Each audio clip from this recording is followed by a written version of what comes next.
목마른 사슴 쉬는 물을 찾아 헤매이듯이 내 영혼 주를 찾기에 갈급하나이다.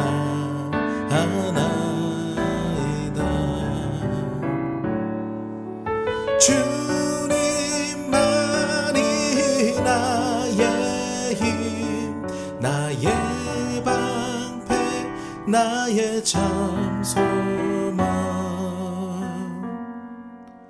나의 몸 정성 다 바쳐서 주님 경배합니다.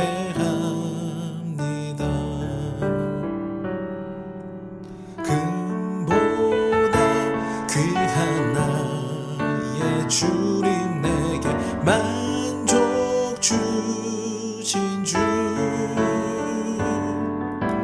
당신만이 나의 기쁨 또한 나의 참 보배. 주님만이 나의 힘, 나의 방패, 나의 참 소망. 나의 몸 정성 다 바쳐서 주님 경배합니다.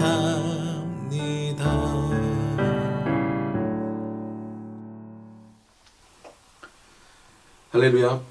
9월 17일 아침 묵상 데일리 큐티입니다. 오늘 말씀은 창세기 46장 1절부터 27절 말씀입니다. 이스라엘이 식구를 거느리고 그의 모든 재산을 챙겨서 길을 떠났다. 브엘세바에 이르렀을 때 그는 아버지 이삭의 하나님께 희생 제사를 드렸다.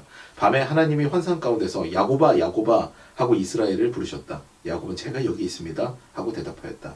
하나님이 말씀하셨다. 나는 하나님 곧 너의 아버지의 하나님이다. 이집트로 내려가는 것을 두려워하지 말아라. 내가 거기에서 너를 큰 민족이 되게 하고 나도 너와 함께 이집트로 내려갔다가 내가 반드시 너를 거기에서 데리고 나오겠다. 요셉이 너의 눈을 직접 감길 것이다.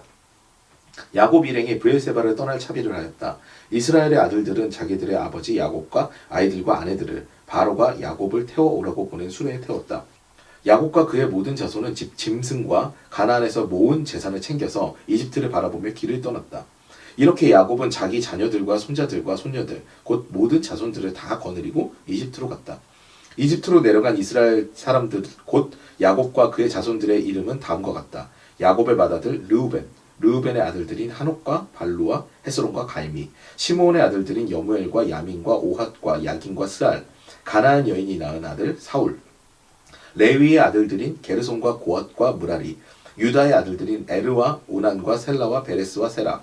그런데 에르와 오난은 가나안 땅에 있을 때 이미 죽었다.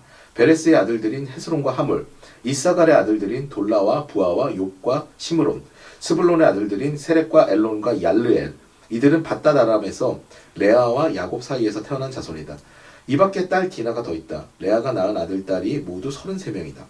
갓의 아들들인 시뷴과 학기와 수니와 에스본과 에리와 아로디와 아렐리, 아셀의 아들들인 임나와 이스와와 이스위와 브리아와 그들의 누이 세라, 브리아의 아들들인 헤벨과 말기엘. 이들은 실바와 야곱 사이에서 태어난 자손이다. 실바는 라반이 자기 딸 레아를 출가시킬 때에 준 몸종이다. 그가 낳은 자손이 모두 16명이다. 야곱의 아내 라헬이 낳은 아들들인 요셉과 베냐민과 므낫세와 에브라임, 이 두 아들은 이집트 땅에서 오네 제사장 보디베라의 딸 아스낙과 요셉 사이에서 태어났다. 베냐민의 아들들인 벨라와 베겔과 아스벨과 게라와 나아만과 에히와 로스와 묵빔과 훗빔과 아르트. 이들은 라헬과 야곱 사이에서 태어난 자손인데 14명이다. 단의 아들인 후심, 납달리의 아들들인 야셀과 구니와 예셀과 실렘.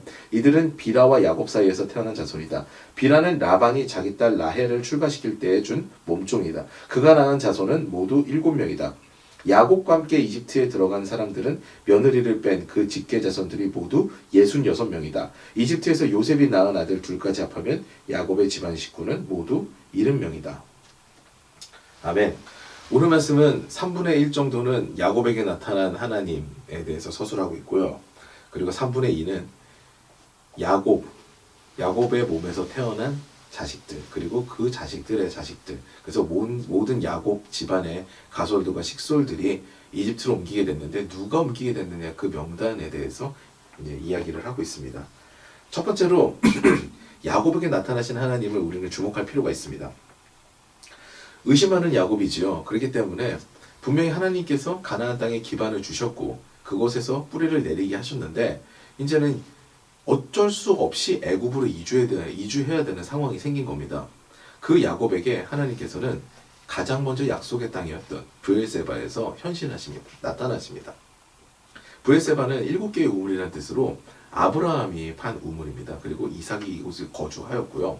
이 브엘세바라는 곳에서 하나님께서 나타나셔서 다시 언약을 새롭게 하시는데 어떤 언약을 새롭게 하시느냐, 너의 자손이 애굽 땅으로 가는 것, 그리고 거기서 돌아올 것을 나는 아브라함 때부터 이야기했고 그리고 너희 때 실현하고자 한다 라는 그런 말씀을 하고 계시는 것이죠. 아브라함이 하나님께 제사를 드렸을 때 이제 비둘기와 그리고 양들과 소들을 쪼개서 제사를 드릴 때 하나님께서 나타나셔서 너의 자손을 별과 같이 많게, 하늘의 별과 같이 많게 하겠다 하시면서 너의 자손이 애굽 땅으로 내려가서 400년 동안 종살이 하다가 근데 다시 돌아올 것이다. 이는 이 땅에 있는 아모리 족속의 죄악이 아직 관영치 않다. 그러니까 퍼지지 않았기 때문에, 그렇기 때문에 내가 너희를 준비시키겠다라는 것도 분명히 말씀하셨습니다. 그 말씀을 이루고자 하시는 거라는 것을 야곱에게 일깨워 주시는 거죠. 그렇기 때문에 의심 많은 야곱에게 짠, 놀랐지? 이것이 모두 나의 계획이었단다 라고 말씀하시는 것이 오늘 하나님의 모습입니다. 환경을 통해서 하나님께서는 이렇게 많이 역사를 하시고요. 그리고 돌아봤을 때 이게 주님의 뜻이었구나 라고 생각하게 되는 신앙인들이 참 많습니다. 저희 가정 가운데서도 이번에 양주로 이사 오게 된 가운데 하나님의 손길들이 참 많이 체험이 되었습니다. 그러니까 결정을 하고 나니까 하나님께서 모든 것을 순식간에 풀리게 하시는데요. 집도 수월하게 구해지게 하셨고 아이들의 학교도 그리고 사역도, 이 모든 일들이 다 술술술 풀리는데 오죽하면 아내가 정말 하나님께서 원하시는 일을 선택하면 이렇게 술술 풀려도 되는 거야? 라고 할 정도로 일이 이렇게 풀렸습니다. 굉장히 어려운 길이라고 생각되는 길들이 내가 선택하고 나면 그다음부터 술술 풀리게 되는 경우가 참 많습니다. 이것이 바로 하나님의 역사하심이죠. 저희가 원해서 그 걸음을 결정했던 것은 아닙니다. 환경이 그렇게 몰아줬고요.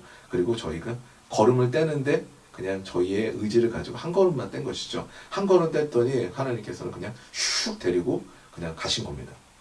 그리고 그 역사하신 대로 우리 그 흐름에 맡기게 된 겁니다. 그 역사의 흐름 가운데. 그렇기 때문에 하나님께서 역사하시는 일들은 후에 알게 됩니다. 지금은 우리가 이해하지 못할지라도 후에는 이것이 하나님의 뜻이었구나 라고 영광과 감사를 돌리게 되는 것이죠. 오늘 야곱이 그렇습니다. 그리고 또 하나 우리가 깨달아야 될 것은 가나안의 유랑민족에 불과합니다. 사실은 갈대아 우르에서 살았던 아브라함이 그냥 가나안 땅에 와서 더부살이한 거에 지나지 않는 그런 민족인데, 근데 가족 같은 경우에도 오늘 말씀 통해서 보신 것과 같이 70명 정도입니다. 굉장히 소부족이죠. 그런데 이 부족이 430년 동안 이집트에서 종살이를 하고 난 다음에는 60만이 됩니다. 애굽의 인류 문화와 그 풍성한 땅에서, 그 옥토와 같은 땅에서 하나님께서는 준비시키고 훈련시키는 과정이 있는 것이죠. 하나님의 백성이 되게 되면 하나님께서는 그런 옥토로 인도하십니다. 그리고 정말 그 인류 문명을 느끼게 하시고요. 옥토에서 성장하게 하시는 그런 과정이 있습니다. 무엇을 위한 것입니까? 나중에 하나님의 나라를 만드시기 위한 것이죠. 복음을 위해 사는 사람들을 하나님께서는 훈련시킨다는 그런 말씀입니다. 무엇을 위해서입니까? 다시 한번 말씀드리지만 희생하고 그리고 다른 이들에게 베풀 수 있는 그런 공동체, 하나님의 나라, 하나님의 백성을 만들기 위한 것입니다. 우리 기독교의 복음의 핵심이 무엇입니까? 신이 인간이 된 겁니다. 그리고 책임지겠다고 한 거고요. 그리고 기꺼이 생명을 바쳐서 인간들을 위해서 신이 희생을 한 것이 바로 기독교의 복음입니다. 여기서부터도 시작됩니다. 이 이스라엘 백성들은 희생을 하기 위해 준비가 됩니다. 맏아들 그런 가문으로 하나님께서 선택을 하신 거거든요. 그들에게 하나님께서는 준비시키십니다. 그리고 풍성하게 하시고 결실을 맺게 하시죠. 우리가 만약에 인생에서 열매를 맺고 결실을 맺게 됐다면 그 다음부터는 우리는 그것에 만족하는 것이 아니라 그 다음에 무엇을 해야 될 것인가를 더 고민해 봐야 됩니다. 성경을 보고 주님께서 어떻게 하셨지? 그럼 우리는 어떻게 살아야 되지? 라는 고민을 하게 되는 것이 참된 신앙인의 모습이죠. 오늘 말씀을 통해서 우리는 야곱에게 나타나신 하나님 그리고 야곱의 가족의 이주에 대해서 우리 말씀을 나눴습니다. 이 말씀을 보면서 우리는 하나님의 역사 가운데 모든 인생이 달려있구나. 그리고 하나님께서는 그 복음을 위해서 사는 사람들에게 풍성함을 채워주시고 성장하게 하신 다음에 다시 복음의 재생산이 일어나게 하시는구나 라는 것들을 우리 말씀을 통해서 배우게 하셨습니다.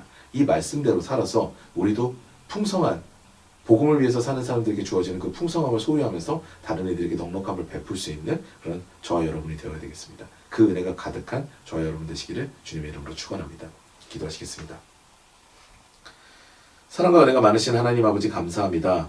오늘은 이제 야곱과 그 가족들이 이집트로 가기 전에 하나님의 말씀을 듣고 그리고 어떤 가족들이 갔는지에 대해서 서술한 성경 말씀을 보게 되었습니다. 인생의 모든 역사가 하나님께 달려있음을 고백합니다. 그 역사의 흐름에 우리가 우리의 몸을 맡기고 우리의 마음을 맡길 수 있도록 도와주시옵고 우리가 의심하지 않고 주님의 말씀 가운데 민감하게 반응하고 순종하는 우리가 될 수 있도록 도와주시옵소서. 또한 하나님께서는 복음을 위해서 사는 사람들에게 풍성함을 채우시고 훈련시키시는 분임을 우리가 말씀을 통해서 배웁니다. 우리 또한 복음을 위해서 사는 것을 소망하게 하여 주시옵고 그것 가운데 누리는 풍성함으로 인해서 다른 이들에게 베풀 수 있는 넉넉함을 소유하도록 도와주시옵소서. 모든 영광 주님께 솔로 받아주시기 믿사오며 우리 구주 예수 그리스도 이름으로 기도드리옵나이다. 아멘.